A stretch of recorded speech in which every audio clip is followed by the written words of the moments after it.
Pemirsa, Badan Gizi Nasional atau BGN tengah menyiapkan evaluasi menyeluruh terhadap skema insentif bagi pengelola Satuan Pelayanan Pemenuhan Gizi atau SPPG. Nantinya SPPG tak lagi menerima insentif yang sama sebesar Rp6 juta per hari, melainkan dihitung berdasarkan jumlah penerima manfaat yang dilayani. Badan Gizi Nasional atau BGN tengah menyiapkan evaluasi menyeluruh terhadap skema insentif bagi pengelola Satuan Pelayanan Pemenuhan Gizi atau SPPG. Hal tersebut diungkapkan Wakil Kepala BGN Agustina Arumsari usai rapat dengar pendapat dengan Komisi 9 DPR RI. Menurut Agustina, langkah itu merupakan bagian dari transformasi pelaksanaan program makan bergizi gratis agar program prioritas Presiden tersebut tepat sasaran dan tidak lagi boros anggaran. Selama ini, besaran insentif yang diberikan sama rata untuk setiap dapur MBG, yakni Rp6 juta tanpa mempertimbangkan jumlah penerima manfaat yang dilayani. Menurutnya, BGN akan melakukan pendataan ulang untuk mengetahui jumlah penerima manfaat secara real di setiap SPPG. Hasil pendataan tersebut akan menjadi dasar penataan ulang jaringan dapur, termasuk kemungkinan penggabungan sejumlah SPPG yang dinilai belum optimal. Lebih lanjut, menurut Agustina, BGN juga akan mengubah metode penilaian kinerja dapur MBG. Tidak hanya berdasarkan jumlah porsi makanan yang diproduksi, namun berdasarkan kualitas makanan, standar keamanan pangan, dan pemenuhan standar layanan gizi.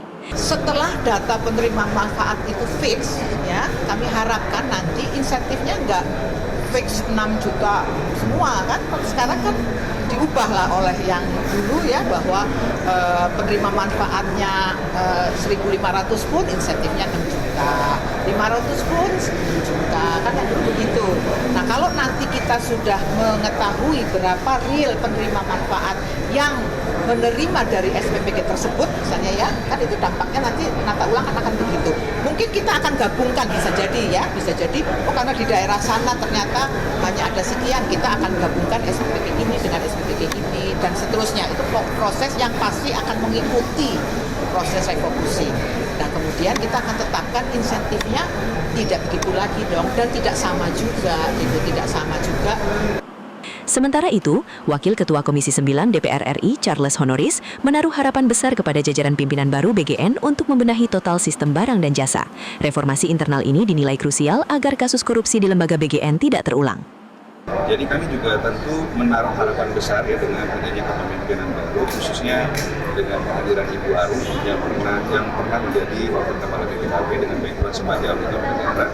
Kita berharap BGN sekarang bisa memiliki sistem pengadaan yang lebih akuntabel, lebih terbuka dan transparan, sehingga kejadian-kejadian seperti kemarin tidak terulang kembali.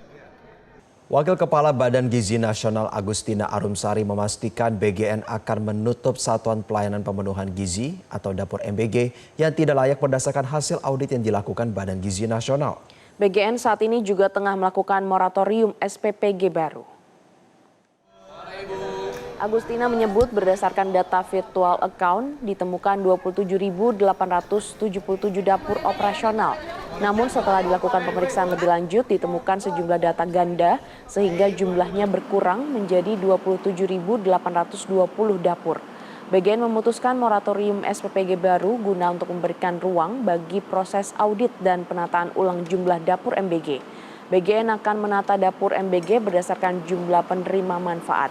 BGN juga bekerja sama dengan Kementerian Kesehatan hingga ahli gizi untuk menyusun basis data penerima manfaat yang lebih akurat. Hasil evaluasi nantinya juga dapat berdampak pada pengurangan jumlah SPPG. Sejumlah dapur berpotensi digabung bahkan ditutup apabila tidak memenuhi standar kelayakan operasional.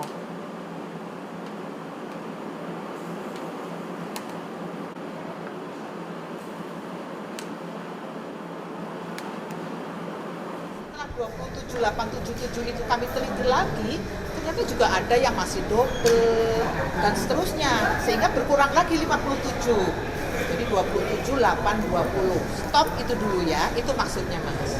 Ya. Kalau semua bergerak terus kan kami bingung. Ya, jadi itu maksudnya. Jadi sementara ini kita stop dulu untuk kami tata ulang begitu. Lalu pertanyaannya jangan pertanyaan dapurnya, penerima manfaatnya dulu yang mana, baru dapur itu mengikuti. Ya, itu sebuah konsekuensi lah bahwa kita akan tata ulang, maka yang kita fokuskan adalah penerima manfaat yang memang targeted betul-betul, yang memang diharapkan pemerintah bisa mengintervensi gizi anak-anak tersebut sesuai dengan teorinya tadi. Kami nanti akan bekerja sama dengan